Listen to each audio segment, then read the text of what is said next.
खारगे जी, शरद पवार जी, रमेश चेन्निथाला जी,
शिवाजी महाराज जी, शाहू महाराज जी, फूले जी, अंबेडकर जी, इन सब ने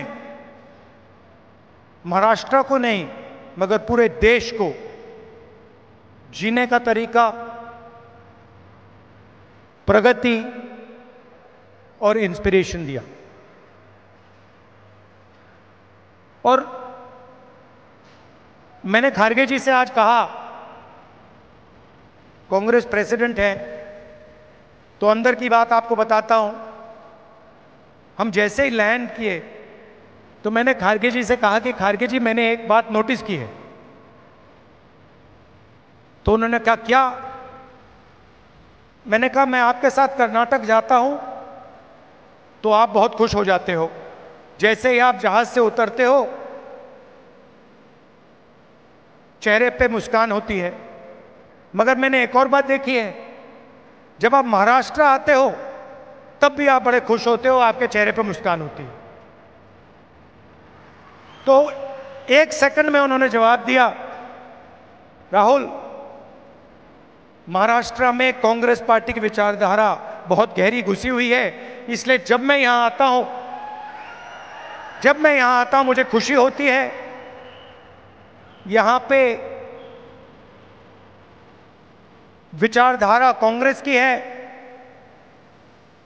अंबेडकर जी की है, शिवाजी महाराज, फूले जी की है। और इसीलिए मुझे यहां आकर उतनी ही खुशी होती है जितनी मुझे कर्नाटक में जाकर होती। और यही मेरी फीलिंग है। जब भी मैं महाराष्ट्र आता हूं मुझे लगता है कि ये जो प्रदेश है हमारी विचारधारा का गढ़ है, फाउंडेशन है, और आप लोगों के डीएनए में हमारी विचारधारा है। और लड़ाई विचारधारा की है। जो आप हिंदुस्तान में देख रहे हैं ये सिर्फ पॉलिटिक्स नहीं है। पहले पॉलिटिक्स चलती थी, राजनीति चलती थी। आज हिंदुस्तान में आइडियोलॉजिकल लड़ाई चल रही है, विचारधारा का युद्ध चल रहा है। और एक तरफ कांग्रेस पार्टी और ये सब महापुरुष, और दूसरी तरफ बीजेपी। हम सोशल प्रोग्रेस चाहते हैं, हम सबको जोड़कर एक साथ आगे ले जाना चाहते हैं, और वो चाहते हैं कि चुने हुए लोगों को हिंदुस्तान का पूरा फायदा मिले। दलित दलित रहें, पिछड़े लोग पिछड़े रहें, आदिवासी आदिवासी रहें, और जो जात का ढांचा है वो वैसा का वैसा रहे। ये हम दोनों के बीच में लड़ाई है, और ये आपको पूरे देश में दिखेगी। वो नफरत फैलाते हैं, हिंसा फैलाते हैं, एक धर्म को दूसरे धर्म से लड़ाते हैं, एक जात को दूसरी जात से लड़ाते हैं, एक भाषा को दूसरी भाषा से लड़ाते हैं। मणिपुर देखिए, पहली बार हिंदुस्तान की हिस्ट्री में सिविल वॉर जैसा माहौल बना हुआ है, मगर आज तक 1.5 साल हो गया, आज तक हिंदुस्तान के प्रधानमंत्री मणिपुर नहीं गए, जा ही नहीं सकते, क्योंकि वहां पे बीजेपी के लोगों ने आग लगाई। तो ये लड़ाई चल रही है। भारत जोड़ो यात्रा में कन्याकुमारी से हम कश्मीर चले। लोग कहते हैं कि राहुल गांधी कन्याकुमारी से कश्मीर चला। नहीं, मैं अकेला नहीं चला था, लाखों लोग हमारे साथ कन्याकुमारी से कश्मीर चले थे। महाराष्ट्र में, केरल, तेलंगाना, उत्तर प्रदेश, मध्य प्रदेश, हर प्रदेश के लोग चले थे, और एक लक्ष्य था जो एक लाइन में हमने कह दिया, नफरत के बाजार में मोहब्बत की दुकान खोलनी। हमें नफरत की राजनीति नहीं चाहिए, नफरत का हिंदुस्तान नहीं चाहिए, हमें मोहब्बत की राजनीति चाहिए, मोहब्बत का हिंदुस्तान चाहिए। हम भाईचारा देखना चाहते हैं, हम एक दूसरे की इज्जत करना चाहते हैं। यह फर्क है। आप देखिए, देश के कोने कोने में ये लोग नफरत फैलाते हैं, और ये नई चीज नहीं है, ये सदियों से कर रहे हैं। और ये विचारधारा की लड़ाई भी पुरानी है। आज ये लड़ाई कांग्रेस पार्टी और बीजेपी के बीच में है।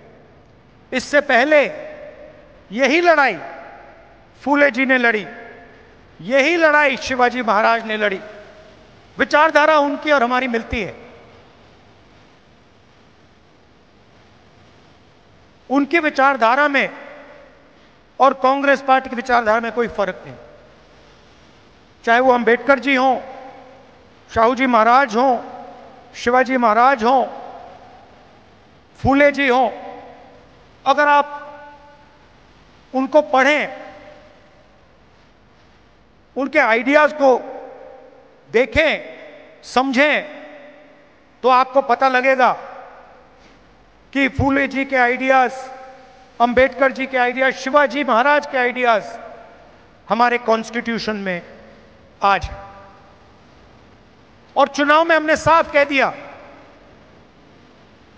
कि लड़ाई विचारधारा की है। बीजेपी के लोग हिंदुस्तान के संविधान को खत्म करना चाहते हैं। सीधी सी बात है, आप देख लीजिए, जहां भी ये अपने लोग डाल सकते हैं वहां ये अपने लोग डाल देते हैं। चाहे वो इलेक्शन कमीशन हो, चाहे वो शिक्षा के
प्रधानमंत्री जी ने किस कारण माफी मांगी? अलग अलग कारण हो सकते हैं। पहला कारण हो सकता है कि ये जो मूर्ति थी इसका कॉन्ट्रैक्ट आरएसएस के एक व्यक्ति को दी गई। पहला कारण यह हो सकता है। शायद प्रधानमंत्री जी कह रहे हैं कि नहीं, मैंने गलती की, मुझे ये कॉन्ट्रैक्ट आरएसएस के व्यक्ति को नहीं देनी थी, ये मुझे कॉन्ट्रैक्ट मेरिट पे देना था। शायद वो गलती हो सकती है। दूसरी गलती हो सकती है कि मूर्ति के बनने में भ्रष्टाचार हुआ, चोरी हुई। शायद प्रधानमंत्री इसके लिए माफी मांग रहे हैं कि मैंने जिसको कॉन्ट्रैक्ट दिलवाया उसने भ्रष्टाचार किया, महाराष्ट्र के लोगों से चोरी की। यह कारण हो सकता है। तीसरा कारण हो सकता है कि आपने शिवाजी महाराज की मूर्ति बनाई, उनकी याद में आपने मूर्ति बनाई और आपने इतना भी ध्यान नहीं दिया कि वो मूर्ति खड़ी रहे। मैं आपको गारंटी देता हूं, कदम जी की जो मूर्ति बनी है ना, आप यहां 50, 60, 70 साल बाद आ जाइए, यहां आपको दिखेगी।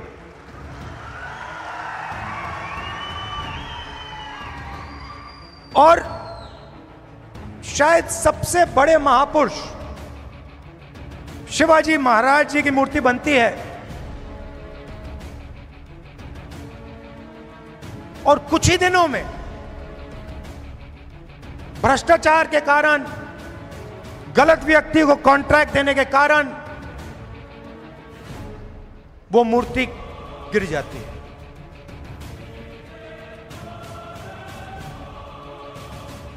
शिवाजी महाराज का अपमान किया है और प्रधानमंत्री को सिर्फ शिवाजी महाराज से माफी नहीं मांगनी चाहिए।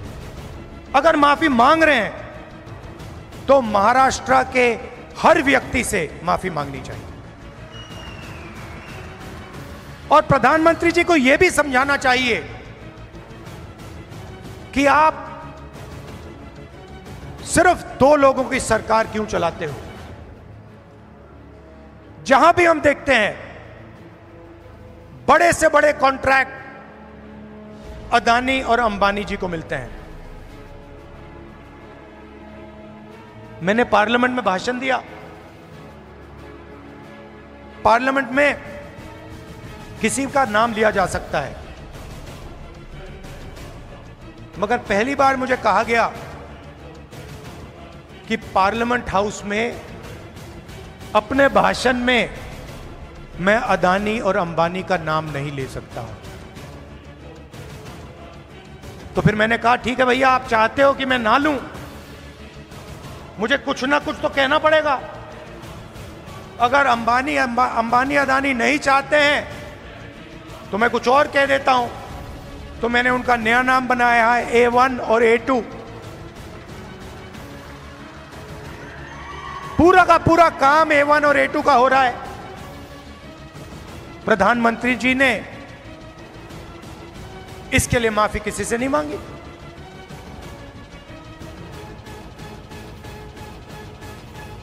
काले कानून आए, किसानों से उनका हक छीनने वाले कानून, 700 किसान शहीद हुए। हमने पार्लियामेंट में कहा कि 2 मिनट इनके लिए मौन रखा जाए। हमें कहा जाता है नहीं, ये शहीद नहीं है।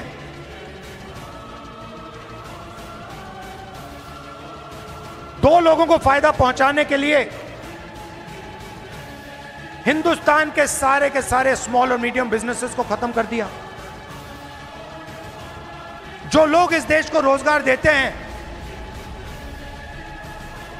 उनको नोटबंदी से, गलत जीएसटी से आपने खत्म कर दिया। अरबपतियों का रास्ता खोलने के लिए उनसे भी आप माफी मांगिए, नोटबंदी की माफी मांगिए, गलत जीएसटी की माफी मांगिए। और नतीजा क्या है कि आज अगर युवा रोजगार चाहता है, सिर्फ महाराष्ट्र में नहीं, पूरे देश में कहीं भी अगर रोजगार चाहता है उसे रोजगार नहीं मिल सकता। क्यों? क्योंकि जो कंपनियां उसे रोजगार देती थी, जो छोटी कंपनी थी, मिडिल साइज कंपनी थी, वो सब बंद हो गई, खत्म हो गई। भाइयों और बहनों, अंबानी और अदानी इस देश को रोजगार नहीं दे सकते हैं। रोजगार कौन दे सकता है? रोजगार छोटे बिजनेस वाले दे सकते हैं, रोजगार मीडियम साइज बिजनेस वाले दे सकते हैं, जो छोटी फैक्ट्रियां चलाते हैं, मिडिल साइज फैक्ट्रियां चलाते हैं, जो चीजें बनाते हैं, ये लोग दे सकते हैं। आज हिंदुस्तान में नया मॉडल है, चाइना का माल आता है, वही 10-12 अरबपति उस माल को बेचते हैं। आप मोबाइल फोन के पीछे देख लीजिए मेड इन चाइना, शर्ट के पीछे देख लीजिए मेड इन बांग्लादेश, जूते के नीचे देखिए made in Vietnam, made in Maharashtra, made in India, आपको कहीं नहीं दिख सकता। और ये सारा का सारा माल ये अरबपति बेचते हैं। नुकसान किसका होता है? हिंदुस्तान के युवाओं का होता है। हिंदुस्तान के जो छोटे बिजनेस हैं, मिडिल साइज बिजनेस हैं, जो चाइना का मुकाबला कर सकते हैं, उनका होता है। फायदा किसका होता है? नरेंद्र मोदी जी की मार्केटिंग होती है, अदानी और अंबानी जी का फायदा होता है।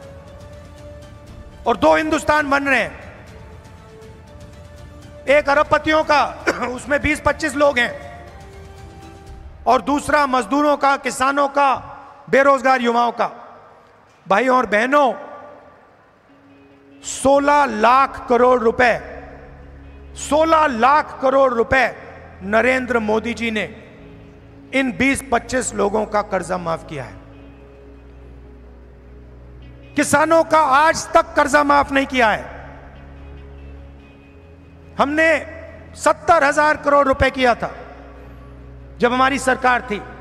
आप सोचो, 70,000 करोड़ रुपए से हिंदुस्तान के सारे किसानों का कर्जा माफ किया था। इन्होंने 16 लाख करोड़ रुपए 22-25 लोगों को दिया है। ये हमारी लड़ाई है। हम चाहते हैं कि एक हिंदुस्तान हो। अगर बैंक के दरवाजे अरबपतियों के लिए खुले हैं, तो बैंक के दरवाजे किसानों के लिए, मजदूरों के लिए, युवाओं के लिए खुले होने चाहिए। अगर उनका 16 लाख करोड़ रुपए माफ हो रहा है, तो फिर गरीबों का भी 16 लाख करोड़ रुपए माफ होना चाहिए। और अगर गरीबों का 16 लाख करोड़ रुपए माफ नहीं हो रहा है, तो फिर उनका नहीं होना चाहिए। हम सिर्फ न्याय की बात कर रहे हैं। और यही लड़ाई महाराष्ट्र में है। आप यहां का इंफ्रास्ट्रक्चर देखिए, यहां बेरोजगारी देखिए,